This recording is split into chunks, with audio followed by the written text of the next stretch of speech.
ऑफिसमधलं प्रेम भाग 16. देशमुखवाड्यातील गुप्त तिजोरीसमोर सगळे शांत उभे होते. आरवने थरथरत्या हाताने तो सीलबंद लिफाफा उघडला. आत एकच पत्र होतं. आरव, जर तू हे पत्र वाचत असेल तर याचा अर्थ मी जपलेलं रहस्य आता उघड होण्याची वेळ आली आहे. पण लक्षात ठेव, के हा फक्त एका व्यक्तीचं नाव नाही, ते एका गुप्त गटाचा संकेत नाव आहे. आरव आश्चर्याने म्हणाला, म्हणजे इतकी वर्ष आपण एका व्यक्तीचा शोध घेत होतो? अनिल गंभीर आवाजात म्हणाले, पण प्रत्यक्षात अनेक लोक मिळून हा खेळ खेळत होते. ईशाने लाल डायरी उघडली. पहिल्या पानावर अनेक नाव लिहिली होती. काही नावावर लाल शाईने सुरक्षित असं लिहिलेलं होतं, तर काही नावावर विश्वासघात. अचानक ईशाची नजर एका नावावर थांबली. ती हळू आवाजात म्हणाली, आरव, हे बघ. त्या यादीत लिहिलं होतं समीर कुलकर्णी विश्वासू आणि त्याखाली विजय देशमुख विश्वासू.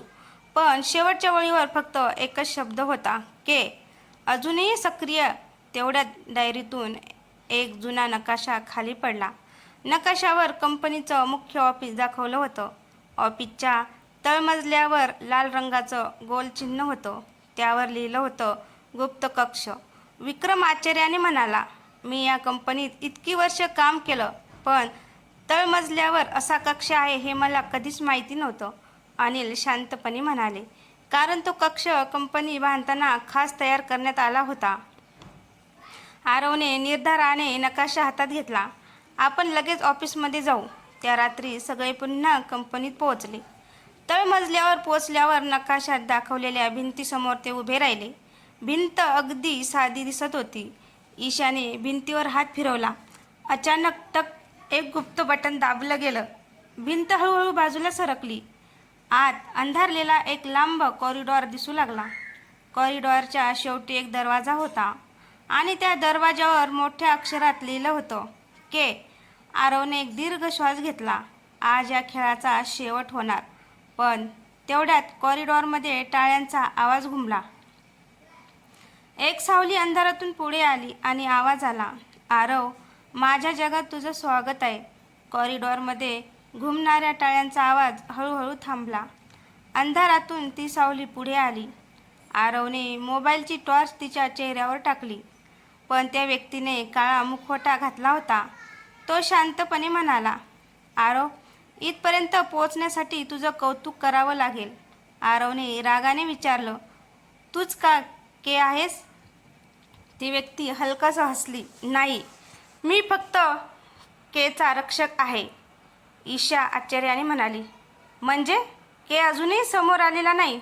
तो म्हणाला, खरा के कधीच स्वतः समोर येत नाही. तेवढ्यात कॉरिडॉरच्या शेवटी असलेला मोठा दरवाजा आपोआप उघडला. आत एक विशाल खोली होती. भिंतीवर शेकडो फाईल, संगणक आणि स्क्रीन लावलेल्या होत्या. एका मोठ्या स्क्रीनवर अचानक अनेक चेहरे दिसू लागले. त्या चेहऱ्यामध्ये अनिल देशमुख, विजय देशमुख, समीर, विक्रम, आरव आणि ईशा सगळ्यांचे फोटो होते. ईशा घाबरून म्हणाली, याचा अर्थ इतकी वर्ष आपल्यावर कोणीतरी नजर ठेवत होतं. मुखवटाधारी व्यक्ती म्हणाली, फक्त नजर नाही, तुमच्या प्रत्येक निर्णयाची नोंद केली जात होती. आरवचा राग अनावर झाला. हे सगळं का? त्याने एक बटन दाबलं. क्षणात स्क्रीनवर एक जुना व्हिडिओ सुरू झाला. त्यात 15 वर्षापूर्वीची कंपनीची बैठक दिसत होती. अनिल देशमुख एका व्यक्तीशी जोरदार वाद घालत होते, पण त्या व्यक्तीचा चेहरा मुद्दाम धूसर करण्यात आला होता. व्हिडिओमध्ये अनिल म्हणत होते, मी तुझा काळा पैसा या कंपनीत येऊ देणार नाही. दुसरी व्यक्ती फक्त एवढंच म्हणाली, मग तुला या कंपनीत राहण्याचा अधिकार नाही. व्हिडिओ अचानक बंद झाला. मुखवटाधारी व्यक्तीने आरवकडे पाहिलं. खरा के शोधायचा असेल तर त्या आवाजाची ओळख पटव.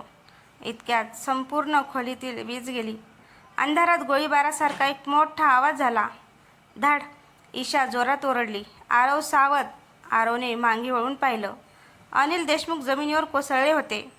त्यांच्या खांद्यातून रक्त वाहत होतं. आरव धावत त्यांच्याजवळ गेला. बाबा! अनिल थरथरत्या आवाजात म्हणाले, आरव, आता केला थांबव, उशीर करू नकोस. आणि त्यांच्या हातातून एक छोटी चावी खाली पडली. अनिल देशमुखांच्या हातातून ती छोटी चावी खाली पडताच आरवने ती पटकन उचलली. अनिल वेदनेने म्हणाले, आरव, ही साधी चावी नाही. या चावीने केचं खरं रहस्य उघडेल. ईशाने घाईघाईने रुग्णवाहिकेला फोन केला. समीर आणि विजय देशमुख यांनी अनिल यांना आधार देत बाहेर नेलं. काही मिनिटात रुग्णवाहिका आली आणि अनिल यांना हॉस्पिटलमध्ये दाखल करण्यात आले. डॉक्टर उपचार करत असताना आरव त्या चावीकडे पाहत होता. चावीवर छोट्या अक्षरात लिहिलं होतं. विक्रम म्हणाला, ही कंपनीच्या जुन्या बेसमेंटमधल्या वॉल्टची चावी आहे. आरवच्या डोळ्यात पुन्हा आशेचा किरण दिसला. मग आपण आत्ताच तिथे जाऊ. रात्र झाली. कंपनीच्या बेसमेंटमध्ये पूर्ण अंधार होता. आरव, ईशा, विक्रम, समीर आणि विजय देशमुख वॉल्ट नंबर 09 समोर उभे होते. आरवने थरथरत्या हाताने चावी कुलपात फिरवली. टक. जड लोखंडी दरवाजा हळूहळू उघडला. आत एकच स्टीलचं टेबल होतं. टेबलावर एक लॅपटॉप, एक लाल फाईल आणि एक जुना व्हॉइस रेकॉर्डर ठेवलेला होता. आरवने व्हॉइस रेकॉर्डर सुरू केला. क्षणात अनिल देशमुखांचा आवाज घुमला. आरव, जर तू हा आवाज ऐकत असशील तर समज मी तुला शेवटचा पुरावा देत आहे. के हा एका व्यक्तीचा नाही तर अनेक वर्ष चाललेल्या कटाचा सूत्रधार आहे. त्याचा चेहरा पाहायचा असेल तर लाल फाईल उघड. आरवने लाल फाईल उघडली. पहिल्या पानावर मोठ्या अक्षरात लिहिलं होतं, के ची खरी ओळख. तो पुढचं पान उलटणार इतक्यात अचानक संपूर्ण वॉल्टचा दरवाजा आपोआप बंद झाला. धडम. लाल रंगाचा अलाराम सुरू झाला. स्पीकरमधून एक ओळखीचा आवाज घुमला. आरव, मी तुला आधीच इशारा दिला होता.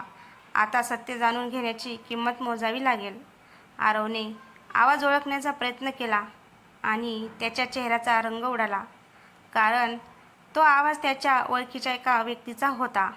वॉल्टमध्ये लाल रंगाचा अलाराम सतत वाजत होता. बीप बीप बीप. आरवने पुन्हा लाल फाईल हातात घेतली. यावेळी काही झालं तरी हे रहस्य उघडल्याशिवाय मी थांबणार नाही. ईशा त्याच्या बाजूला उभी राहिली. मी तुझ्यासोबत आहे. आरवने पुढचं पान उघडलं. त्यावर एका व्यक्तीचा फोटो होता, पण चेहरा काळ्या शाईने पूर्ण पुसून टाकला होता. खाली फक्त एक वाक्य लिहिलं होतं, चेहरा नाही, आवाज ओळख. तेवढ्या स्पीकर पुन्हा सुरू झाला. आरव, तुला अजूनही वाटतं की तू जिंकत आहेस?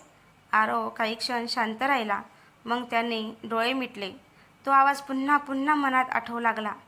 अचानक त्याच्या चेहऱ्यावर आश्चर्य उमटलं. नाही, हे अशक्य आहे. ईशाने विचारलं, काय झालं? आरव हळू आवाजात म्हणाला, हा आवाज मी आधीही ऐकला आहे, पण कंपनीत नाही. तेवढ्यात अनिल यांनी दिलेला जुना व्हॉइस रेकॉर्डर त्यांच्या नजरेस पडला. त्याने दोन्ही आवाज एकामागोमाग एक ऐकले. काही सेकंदांनी तो उठून उभा राहिला. आता मला समजलं. सगळे त्याच्याकडे पाहू लागले. आरव म्हणाला, हा आवाज मुद्दाम बदललेला आहे, पण त्याची बोलण्याची पद्धत, शब्द आणि थांबवण्याची सवय मी ओळखली आहे. तेवढ्यात वॉल्टमधील लॅपटॉप आपोआप सुरू झाला. स्क्रीनवर एक संदेश दिसला. जर तू माझी ओळख पटवली असेल तर उद्या सकाळी 10 वाजता जुन्या मिलमध्ये ये. एकटाच ये. खाली फक्त एक अक्षर होतं, के. ईशा लगेच म्हणाली, आरव, हा सापळा असू शकतो. आरव शांतपणे हसला. यावेळी मी एकटा जाणार नाही, पण त्याला तसं वाटू दे. विक्रम म्हणाला, म्हणजे योजना तयार आहे? आरवने निर्धाराने मान हलवली. हो, उद्या या खेळाचा शेवट सुरू होईल. त्या क्षणी लॅपटॉपच्या स्क्रीनवर एक फोटो दिसला. तो फोटो पाहून आरव आणि ईशा दोघेही हादरले. कारण त्या फोटोमध्ये के आरवच्या अगदी शेजारी उभा होता. लॅपटॉपच्या स्क्रीनवरील फोटो पाहून आरवचा श्वास थांबल्यासारखा झाला. तो फोटो अनेक वर्षापूर्वीचा होता. त्यात आरव, ईशा, अनिल देशमुख आणि कंपनीतील काही कर्मचारी एका कार्यक्रमात उभे होते. आरवने फोटो झूम करून पाहिला. त्याच्या अगदी शेजारी उभ्या असलेल्या व्यक्तीचा चेहरा लाल रंगाच्या गोलाने चिन्हांकित केला होता. खाली फक्त एक वाक्य लिहिलं होतं, सत्य तुझ्यासमोर होतं, पण तू कधीच पाहिलं नाहीस. ईशा आश्चर्याने म्हणाली, आरव, हा तर आपल्या कंपनीतला. तेवढ्यात फोटो अचानक स्क्रीनवरून गायब झाला. त्याऐवजी एक काउंटडाऊन सुरू झालं. विक्रम घाबरून म्हणाला, आरव, काहीतरी होणार आहे. आरवने पटकन लाल फाईल, लॅपटॉप आणि व्हॉइस रेकॉर्डर उचलले. सगळे बाहेर चला. ते वॉलच्या दरवाजाकडे धावले, पण दरवाजा अजूनही लॉक होता. ईशाने भिंतीवर एक छोटं कंट्रोल पॅनल पाहिलं. तिने त्यावरील हिरवं बटन दाबलं. टक. दरवाजा उघडला. सगळे बाहेर पडताच धडम, वॉलच्या आत जोरदार स्फोट झाला. धुराचा मोठा लोट बाहेर आला. आरव मागे वळून पाहत म्हणाला, तो सर्व पुरावे नष्ट करू इच्छितो. पण विक्रम हसला. नाही आरव, महत्त्वाचे पुरावे आपल्या हातात आहेत. दुसऱ्या दिवशी सकाळी आरव एकटाच जुन्या मिलकडे निघाला. पण त्याच्या नकळत ईशा, विक्रम, समीर आणि पोलिसांचं एक गुप्त पथक सुरक्षित अंतरावरून त्याच्यावर लक्ष ठेवून होतं. मिलमध्ये पूर्ण शांतता होती. आरव आत गेला. मधोमध एक खुर्ची ठेवलेली होती. त्यावर एक काळा लिफाफा होता. आरवने तो उघडला. आत एकच फोटो होता. फोटो पाहता त्याच्या डोळ्यात आश्चर्य दाटलं, कारण त्या फोटोमध्ये केचा चेहरा प्रथमच स्पष्ट दिसत होता. आरव थरथरत्या आवाजात म्हणाला, हे कसं शक्य आहे? त्या क्षणी मागून टाळ्यांचा आवाज आला. शाब्बास आरव, अखेर तू माझ्यापर्यंत पोहोचलास. मिलमध्ये घुमणाऱ्या टाळ्यांचा आवाज ऐकून आरव हळूहळू मागे वळला. समोर एक व्यक्ती उभी होती. तिने चेहऱ्यावरचा काळा मुखवटा काढला होता. आरव काही क्षण निशब्द झाला, कारण तो चेहरा त्याने याआधी अनेकदा पाहिलेला होता. ती व्यक्ती शांतपणे म्हणाली, हो आरव, मीच के नाही. आरव आश्चर्याने विचारलं, म्हणजे? ती व्यक्ती हसली. के ही एक व्यक्ती नाही, ती एक संघटना आहे आणि मी तिचा फक्त एक सदस्य आहे. आरवचा राग वाढला. मग खरा प्रमुख कोण आहे? त्या व्यक्तीने उत्तर देण्याऐवजी टेबलावर एक फाईल ठेवली. या फाईलमध्ये तुला सगळी उत्तरं मिळतील. आरवने फाईल उघडली. आत अनेक कागदपत्र, जुने करार आणि आर्थिक व्यवहाराची माहिती होती. शेवटच्या पानावर एक फोटो चिटकवलेला होता. फोटोखाली लिहिलं होतं, पण फोटोचा अर्धा भाग जाळलेला होता. फक्त एक हात दिसत होता आणि त्या हातात एक खास डिझाईनची अंगठी होती. अनिल देशमुख दूरहून धावत आले. अंगठी पाहताच ते थपकले. ही अंगठी? ईशाने विचारलं. काका, ओळखली का? अनिल गंभीर आवाजात म्हणाले, हो, ही अंगठी मी फक्त एका व्यक्तीच्या हातात पाहिली होती. आरवने उत्सुकतेने विचारलं, कोण? अनिल काही बोलणार इतक्यात धाड मिलच्या छतावरून लोखंडी साखळी खाली कोसळली. धुराचा पडदा पसरला. तो मुखवटाधारी सदस्य त्या गोंधळाचा फायदा घेऊन पळून गेला. धूर कमी झाल्यावर जमिनीवर एक छोटासा पेंढाळ पडलेला दिसला. आरवने तो उचलला. त्यावर फक्त एकच शब्द लिहिलेला होता. आरवने निर्धाराने तो खिशात ठेवला. तो शांतपणे म्हणाला, आता हा खेळ संपवायची वेळ आली आहे. पण त्या क्षणी त्याच्या मोबाईलवर एक नवीन मेसेज आला. पेन ड्राईव्ह उघडण्यापूर्वी तुझ्या घरात एकदा जाऊन बघ. आरवचा चेहरा गंभीर झाला, कारण त्याच्या घरात त्यावेळी आई एकटीच होती. मोबाईलवरील मेसेज वाचताच आरवच्या चेहऱ्याचा रंग उडाला. तो घाबरून म्हणाला, आई. ईशाने क्षणाचाही विलंब न करता त्याचा हात धरला. चल, लगेच निघूया. आरव, ईशा, अनिल, विक्रम, समीर आणि विजय देशमुख वेगाने आरवच्या घरी पोहोचले. घराचं मुख्य दार अर्धवट उघडं होतं. आरवचं हृदय जोरात धडधडत होतं. तो धावत आत गेला. आई. संपूर्ण घर शांत होतं. हॉलमध्ये सगळं व्यवस्थित होतं, पण टेबलावर एक पांढरा लिफाफा ठेवलेला दिसला. त्यावर लिहिलं होतं, आरवसाठी. आरवने थरथरत्या हाताने लिफाफा उघडला. आत एक पत्र होतं. आरव, घाबरू नकोस. तुझी आई सुरक्षित आहे. मला कोणालाही इजा करायची नाही. मला फक्त सत्य बाहेर यावं असं वाटतं. जर खरंच शेवटपर्यंत पोहोचायचं असेल तर तुझ्याकडे असलेला पेनड्राईव्ह उघड. पण लक्षात ठेव, तो उघडल्यानंतर परत फिरण्याचा मार्ग उरणार नाही. खाली फक्त एकच अक्षर होतं, के. ईशाने सुटकेचा श्वास घेतला. म्हणजे काकू सुरक्षित आहेत. तेवढ्या स्वयंपाकघरातून आवाज आला, आरव. आरव धावत आत गेला.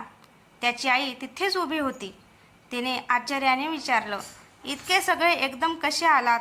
आरवने आईला घट्ट मिठी मारली. तू ठीक आहेस ना? एवढंच पुरेसे आहे. अनिल दूर उभे राहून ते दृश्य पाहत होते. त्यांच्या डोळ्यात समाधान होतं. काही वेळाने सगळे हॉलमध्ये बसले. आरवने टेबलावर पेनड्राईव्ह ठेवला. आता वेळ आली आहे. त्याने लॅपटॉप सुरू केला. पेनड्राईव्ह जोडला. स्क्रीनवर एकच फोल्डर दिसला. आरवने तो उघडला. आत एक व्हिडिओ होता. व्हिडिओ सुरू होताच स्क्रीनवर एक व्यक्ती दिसली. तिचा चेहरा अंधारात होता. ती शांत आवाजात म्हणाली, आरव, जर तू हा व्हिडिओ पाहत असेल तर याचा अर्थ तू माझ्यापर्यंत पोहोचला आहेस. आता मी माझा मुखवटा कायमचा काढणार आहे. सगळ्याचे डोळे स्क्रीनवर खिळले. हळूहळू ती व्यक्ती प्रकाशात पुढे आली आणि तिचा चेहरा दिसताच आरवच्या हातातून लॅपटॉप खाली पडला.